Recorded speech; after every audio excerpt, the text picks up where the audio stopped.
Olá, queridos! A paz do Senhor, seja muito bem-vindo ao nosso canal. Eu estou muito feliz pela sua audiência, você que tem acompanhado as nossas mensagens e as nossas ministrações aqui. A minha pergunta, você tem sido abençoado? Se sim, eu quero te fazer alguns pedidos. Clique aqui em se inscrever e faça parte dessa comunidade de inscritos para você não perder nada do que a gente posta. Outro pedido, ative os sininhos da notificação. Sabemos que o YouTube não tem enviado os nossos conteúdos para os nossos inscritos.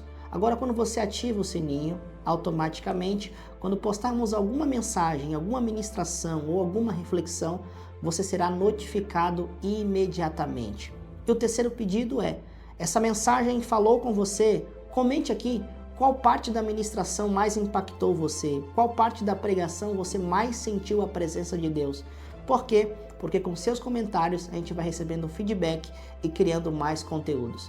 Que Deus te abençoe, você vai assistir uma mensagem agora que vai falar profundamente ao seu coração. Assista até o final e compartilhe com alguém.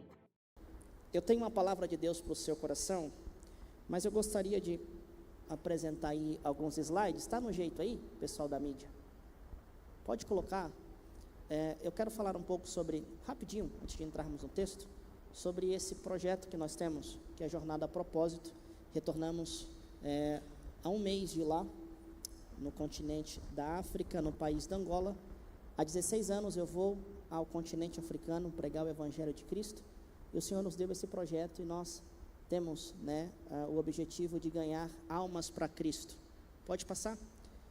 Esse sou eu, pastor Alex Silva, prego desde os meus 9 anos de idade, e estou aí há 22 anos pregando o Evangelho. Já tive em alguns canais de TV falando do amor de Cristo, e o Senhor tem me dado aí esse ministério consolidado. 22 anos pregando sem parar. Me encontro com 31 anos falando do Evangelho de Cristo, e conta um pouco da minha biografia. Pode passar. Essa é a minha vida pessoal, minha esposa, meu filho. Eu tenho um filho de 1 ano e 10 meses, altamente pentecostal, né? A gente recebeu ontem o resumo sobre o desenvolvimento dele na escola. E a professora escreveu dizendo, ele gosta muito de microfone, gosta muito de falar, gosta muito de cantar. Eu falei, puxou o pai dele. Minha esposa, sou pastor na comunidade Batista Hermon, pastoreio lá, ajudo, sou pastor auxiliar na igreja local. Então eu entendo que todo ministério itinerante, ele é fortalecido a partir de uma igreja local. Pregador que não tem igreja local, ele não está cumprindo aquilo que a cartilha do ministério ensina. Pode passar. Essas são as nossas cruzadas. Aí nós temos 4 províncias no qual nós realizamos cruzadas. Na província do Cuando Cubango, na província do Amba, onde nós instalamos também ali a base da nossa conferência, na província do Bié e na província do Lubango. Todas essas cruzadas nós conseguimos reunir cerca de 8 a 10 mil pessoas, resultando em muitas convenções, curas e libertações. Pode passar? Essa foi a cruzada que realizamos esse ano. Nós também trouxemos algo que impactou na parte social, levando alimentos para a criança numa aldeia do Bailundo, e conseguimos aí impactar em 2 cruzadas 15 mil pessoas e 300 almas para Cristo. Você pode dizer glória a Deus por isso? Além da parte espiritual, nós também fizemos o trabalho social, ajudamos ali 100 crianças, também essa mulher cadeirante, no qual nós trouxemos algumas assistências básicas para essa mulher. Foi dentro da província do Bailundo, e nós fomos recebidos lá pelo prefeito da província e também fomos recebidos pelo governador do estado. Pode passar? E esse foi o evento que nós fizemos. Esse casal no qual eu estou no meio, eu sou esse de azul aí, de roupa azul. É um casal de pastores na província do Bailundo, e é interessante falar sobre isso, porque eles evangelizam nessa aldeia, e eles ganharam um grupo de vietnamitas para Cristo. E os vietnamitas, em gratidão ao trabalho do pastor, disse, pastor Charles, vamos construir sua casa, vamos reformar sua casa, porque eles moram numa casa totalmente de barro.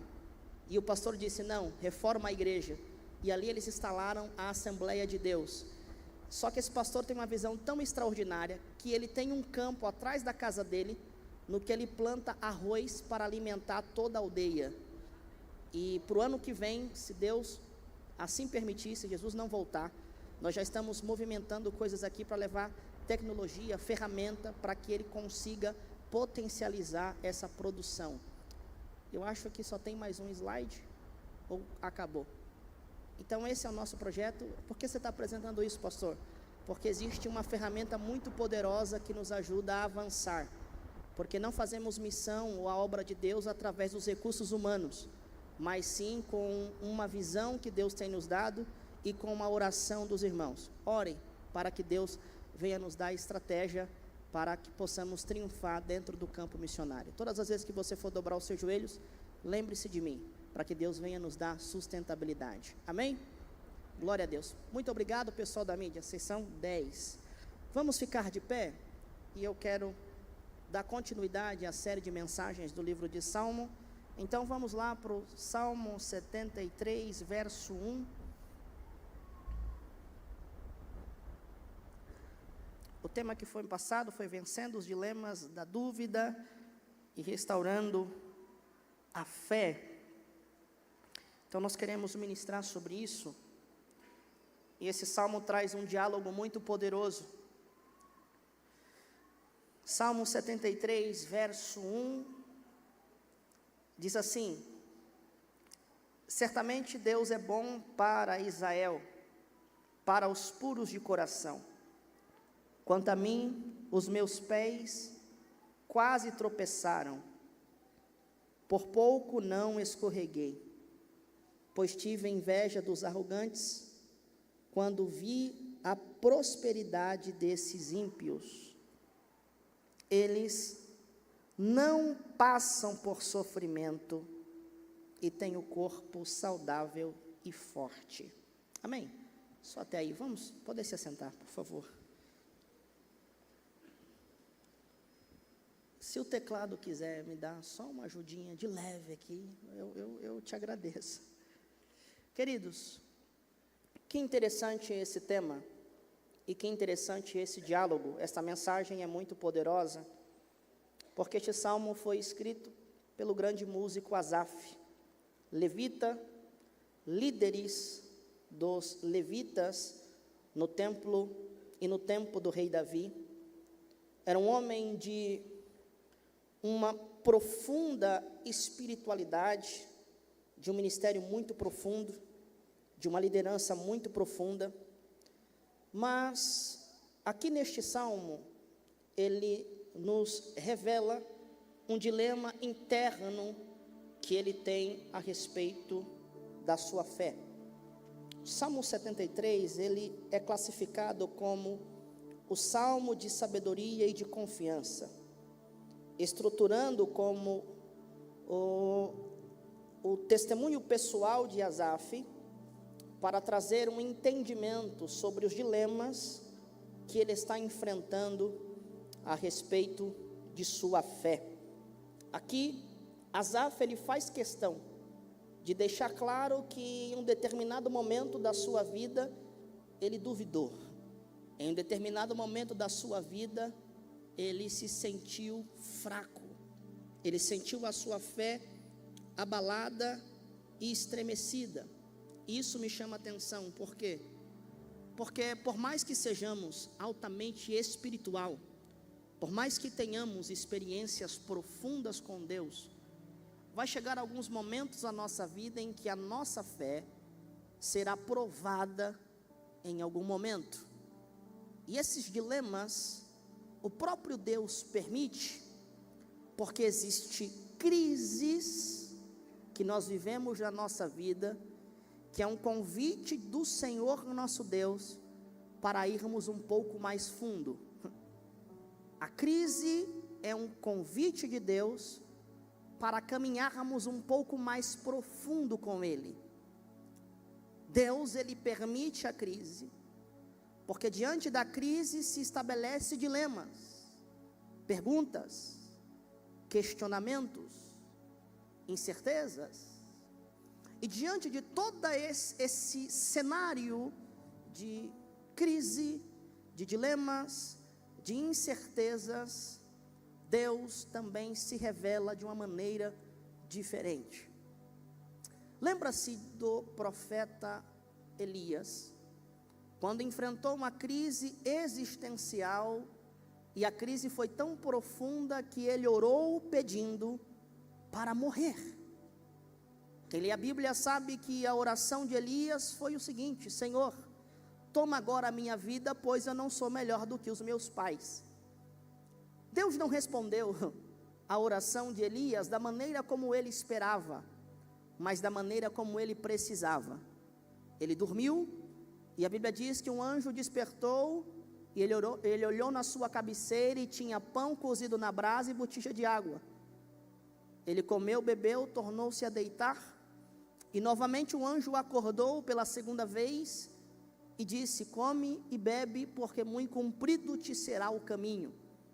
E a comida que ele ingeriu lhe deu força para caminhar 40 dias e 40 noites até chegar a Horebe.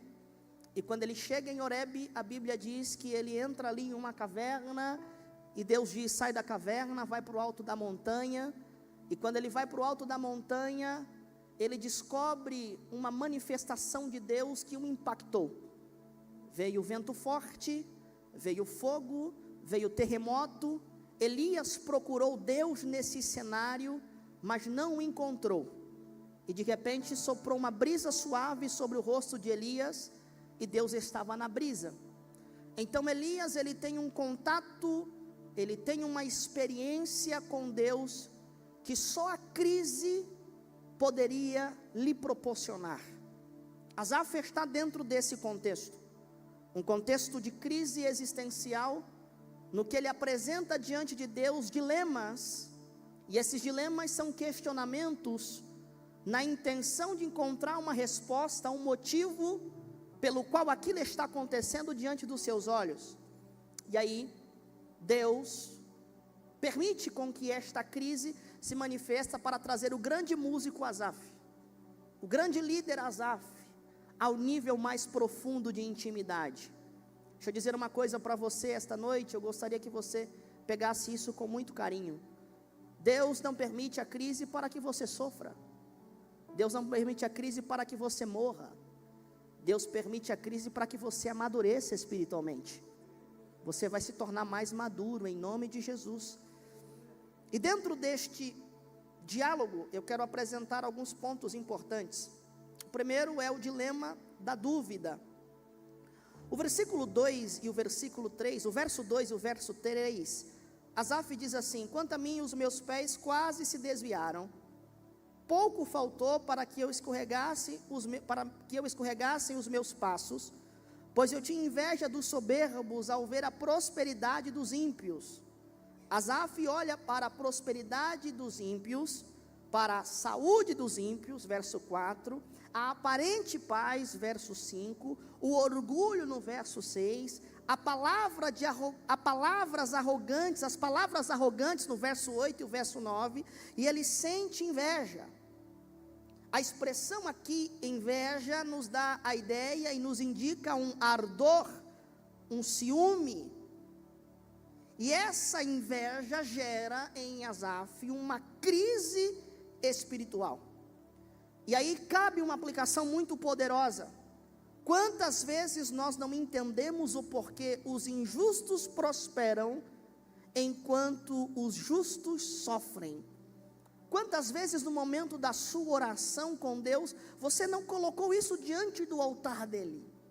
Você não colocou isso em oração dizendo: Senhor, mas eu que ando corretamente na tua presença, eu que faço o bem, Senhor, eu que semeio, Senhor, eu que ando de uma forma correta moralmente, por que que eu não prospero?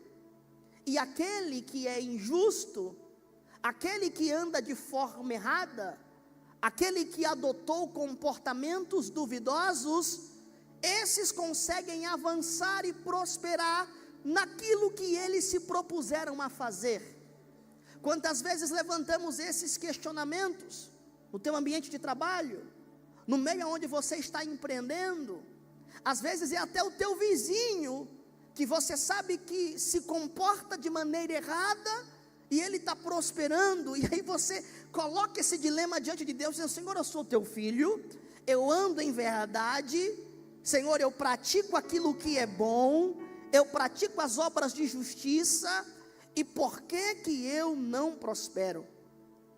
Jeremias capítulo de número 12, versículo 1, diz: justo és, ó Senhor, contudo falarei contigo sobre o teu juízo. Por que prospera o caminho dos ímpios? E vivem em paz todos, e os que procedem perfidamente, ou os que andam de forma errada. Por que eles andam em paz? Porque os caminhos deles prosperam, se eles não praticam as obras da justiça. Então, a inveja dos ímpios é o primeiro passo para que a dúvida a respeito de quem Deus é se estabeleça no nosso entendimento. Só que escuta, Deus não tem problema em ser questionado, porque em Deus não há sombra de variações. Deus não tem problema em ser questionado, porque nele não há dupla personalidade. Deus é santo, Deus é justo, Deus é verdadeiro. E todas as vezes que você entrar neste ambiente de crise, Deus vai abrir a porta da sua presença, dizendo: entra aqui, e você verá, e você descobrirá mais de mim. Aleluia. Não existe sombra de variações no caráter de Deus, na personalidade de Deus. Deus, Ele é íntegro. Aleluia. E as coisas que acontecem no nosso cotidiano não altera quem Deus é.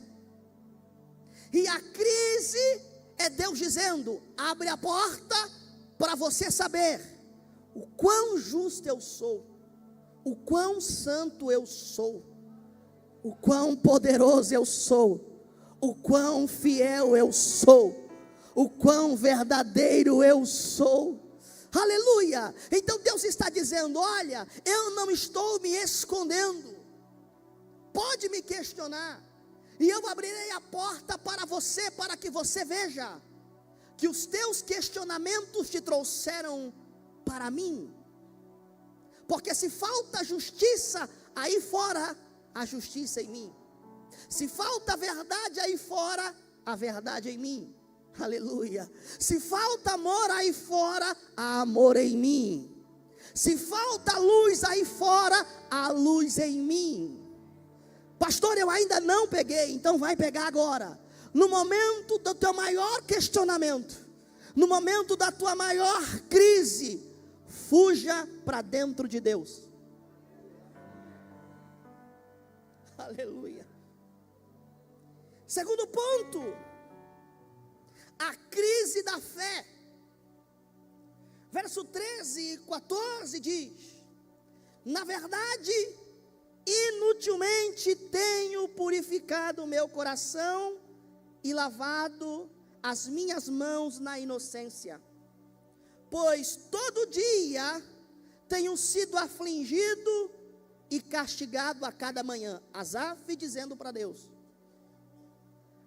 O que ele está dizendo é o seguinte: as minhas práticas de justiça, as minhas práticas corretas têm parecido injusta, inútil, porque eu tenho purificado as minhas mãos e lavado os meus corações, mas isso não tem me guardado das aflições vindouras. Agora eu te pergunto uma coisa: quando foi que Deus disse que você não teria aflição em função da verdade que você acreditou da sua palavra? Ah, pastor, mas quando eu aceitei Jesus, foi feito um bando de promessa, que tudo ia dar certo na minha vida, que os meus projetos se realizariam, que eu iria prosperar em tudo, pastor, que eu iria, meu Deus do céu, pastor, os meus sonhos se realizariam. Mentiram para você. Por quê? Porque a prática daquilo que é bom, a prática daquilo que é justo, a prática daquilo que é santo, atrai a você aflições. Servir a Deus é permitir que Cristo viva em você. E permitir que Cristo viva em você te coloca em uma condição de guerra. E eu vou falar, guerra contra a carne, contra você mesmo. Você luta contra a sua carne constantemente. Guerra contra os demônios. Porque o diabo, ele quer te destruir. Guerra contra o mundo, contra a impiedade. Praticar a obra da piedade é se contrapor ao mundo de impiedade. Só que Deus está dizendo o seguinte, e isso mexe comigo. Asaf aqui questiona se vale a pena viver em santidade, pois ele enxerga o seu sofrimento diário, enquanto os ímpios vivem tranquilo. Só que o Senhor está dizendo, jamais vamos poder medir a bondade de Deus pelas nossas circunstâncias. Não, o favor de Deus, a bondade de Deus, a graça de Deus não pode ser medida pela dimensão da aflição que nós enfrentamos. A bondade de Deus não pode ser medida pela ausência de sofrimento ou pela presença do sofrimento. Mas como é que nós nos comportamos? É entender que apesar da crise, que apesar do problema, Deus nos mantém de pé. Você está de pé, olha você aqui hoje. Você chegou aqui cheio de questionamentos diante do Senhor, e Deus está dizendo assim, ei, a minha graça te basta. Pois é neste ambiente de fraqueza existencial que você vivencia, que o meu poder se aperfeiçoa. Aleluia. Quando Deus nos coloca em crise, é porque Ele tira de nós para acrescentar mais dele. Quanto mais vazio você tiver de você, mais cheio você estará de Deus. Glórias. Então Asaf, ele questiona diante do Senhor, mas nós não podemos dimensionar a bondade de Deus pelo momento de crise. Abacuque capítulo 1, versículo 2 ao versículo 4 diz, até quando, ó Senhor, clamarei eu, e tu não me escutarás? Gritar-te-ei violência, e não salvarás. Escuta, a fé não é ausência de questionamentos, mas o que é fé? É permanecer, mesmo que você não tenha resposta. Não recebi resposta, mas eu permaneço. Eu não tenho uma resposta ainda, mas eu creio. Eu não sei porque isso aconteceu, mas eu não abro mão do meu Senhor. Eu não sei porque meu casamento entrou nesse processo, mas eu não vou abrir mão daquilo que Deus me deu. Eu permaneço. Escuta, porque o crente mais perigoso para as trevas é o crente constante. Existem pessoas que a fé dela é dimensionada pela circunstância que ela vive. E se está tudo bem, ele glorifica, mas se está tudo mal. Só que tem pessoas que, por mais que eles estejam vivenciando crises, eles entendem, eu estou em crise, mas eu estou em Cristo. A crise não me tira de Cristo, mas Cristo a qualquer momento me tira da crise. Oh, eu estou sentindo a presença de Deus nesse lugar. Terceiro ponto, a virada, chave. E acontece, verso 16 e 17, quando entramos no santuário.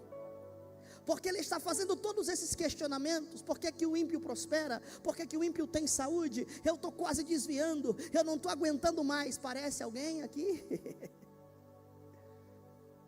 Parece com a gente, né? Como a Bíblia é maravilhosa. Quantas vezes nós entramos em oração: Senhor, eu não aguento mais isso aqui. Senhor, meus pés estão quase desviando, Deus. Senhor, se o Senhor não falar comigo, Deus, eu não sei se eu permaneço nesse culto mais, ou nessa igreja mais. E Deus está dizendo: vem mais profundo, vem mais profundo, porque toda resposta que você precisa para a crise que você vivencia, está no aprofundamento de um relacionamento com Deus. E aqui, versos 16 e 17, Asaf escreve isso de uma maneira poderosa, porque ele está questionando tudo. Aí ele diz assim: quando tentei entender tudo isso, aqui é Asaf tentando entender com uma lógica. Existem respostas que não vão estar na tua mente, nem na profundidade da circunstância que você está vivendo, mas existem respostas que vão estar numa dimensão de espiritualidade. Você precisa acessar o que é invisível, você precisa acessar o que é espiritual, você precisa acessar aquilo que a lógica não explica. Eu estou pregando para alguém aqui que já viveu esse momento em que você quase parou, mas aí você estava dirigindo o teu carro, e aí de repente você parou e começou a orar, e de repente você sentiu uma presença que veio, e você disse: Senhor, eu não vou parar. Eu estou pregando para alguém aqui que já até disse: Senhor, eu não passo de hoje, eu entrego tudo hoje, eu abandono tudo hoje, eu não aguento mais, Senhor, eu vou abrir mão disso, porque eu não suporto mais a carga emocional, a crise emocional. E aí de repente você dobrou os teus joelhos no teu quarto, veio uma presença, e aí você não orou com palavras, você orou com lágrimas, e você disse: Senhor, eu sei que está difícil, mas eu sinto uma força diferente para continuar. Se não fosse a graça, se não fosse a presença, se não fosse a misericórdia de Deus, você já teria parado há muito tempo, você nem estaria aqui hoje, você já teria entregado os pontos, você já teria abrido mão disso que você está segurando, e que você diz: Deus, eu não aguento mais, a carga emocional é grande. Aí Deus disse: acessa aquilo que a lógica não entende, acessa aquilo que a lógica não pode explicar. Só na minha presença você encontra aquilo que você precisa, só na minha presença você encontra, aleluia. Eu tentei entender tudo isso. Asaf, achei muito difícil para mim, porque dentro da lógica não tem resposta. Por que que o justo sofre e o injusto prospera? Me explica aí, inteligente. Explica para mim. Eu tentei entender tudo isso, achei muito difícil, até o ponto em que eu entrei no santuário de Deus, aleluia. Oh, eu sinto a presença de Deus. Eu tentei entender, achei difícil, até que entrei no santuário de Deus. Então eu compreendi o destino deles. Pelo amor de Deus, crente, isso aqui é motivo para a gente glorificar, porque Asaf encontra a resposta, e a resposta está dentro da presença de Deus.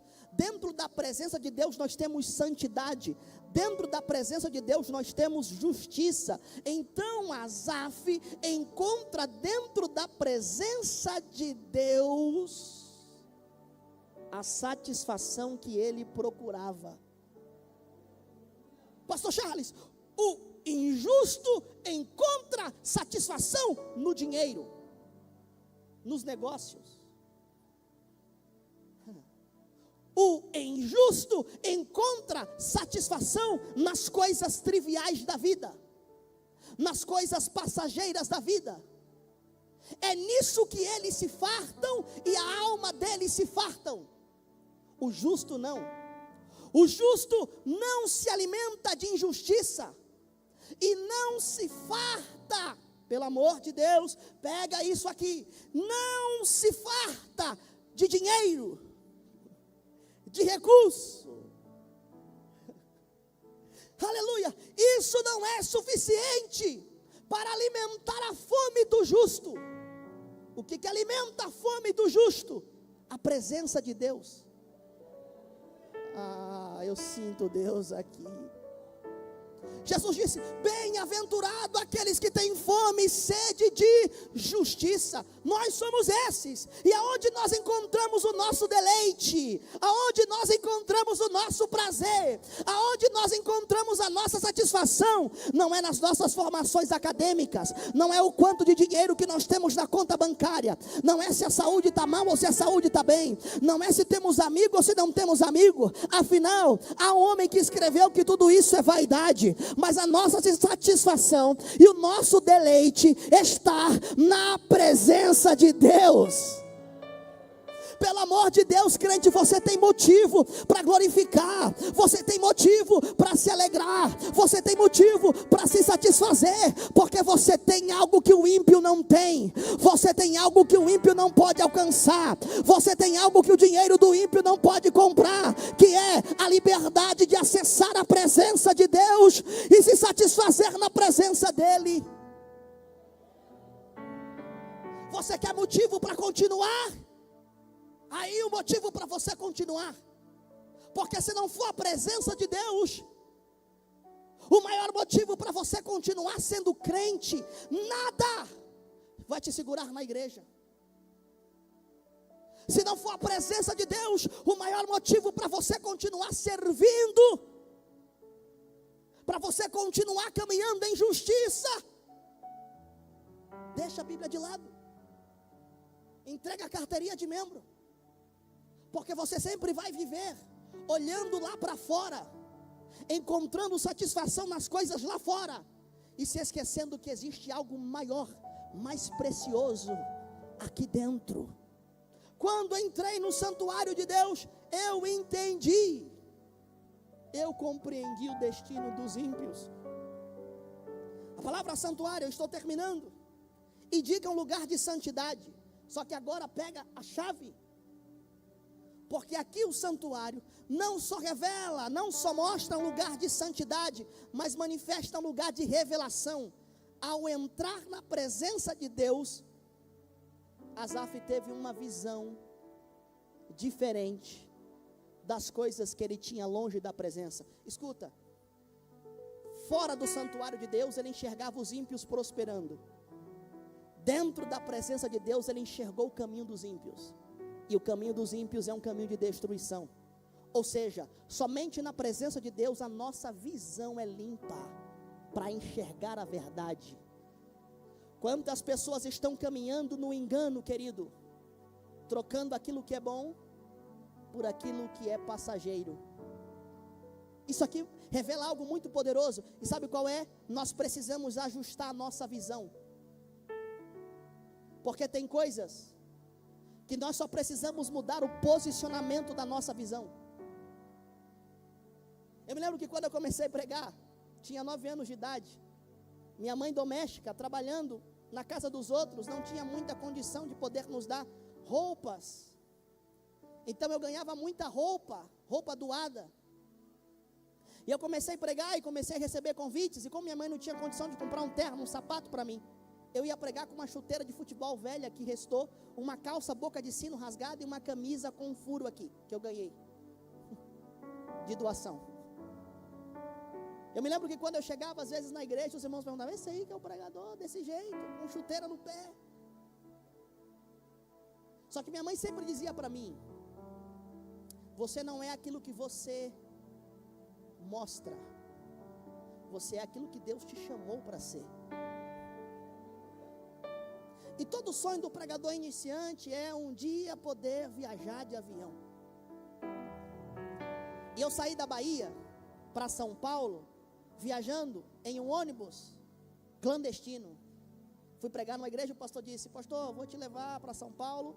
Eu nem sentei na poltrona, sentei no compartimento que tinha atrás e viajei 3 dias para São Paulo. Quando eu retornei para a Bahia, 2 anos depois, retorno agora a convite, minha primeira viagem aérea. E eu me lembro que quando eu cheguei em São Paulo, eu fui no centro de São Paulo, Fábio, e eu vi aqueles prédios muito grandes, altos, aqueles arranha-céus, e eu falava: meu Deus, que prédio alto, é alto demais. E quando eu fui viajar a primeira vez de avião, eu lembro que nós embarcamos ali no aeroporto de Congonhas. Dizem que é um dos aeroportos mais perigosos do mundo.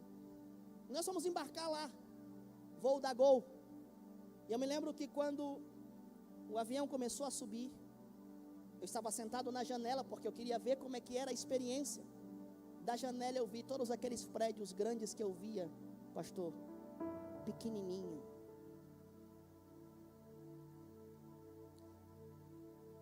Sabe o que eu entendi? O prédio é o mesmo, a circunstância é a mesma. O que mudou foi a posição da minha visão, da onde eu estava enxergando. De baixo, os prédios pareciam grandes. De cima, os prédios pareciam pequenos. Pastor, não entendi ainda. Longe da presença de Deus, a tua crise parece grande. Dentro da presença de Deus, esse problema é pequeno demais. Longe da presença de Deus, esse gigante vai nos matar. Dentro da presença de Deus, nós dizemos para esse gigante: hoje mesmo o Senhor me dará a sua cabeça. A questão é, da onde você está enxergando?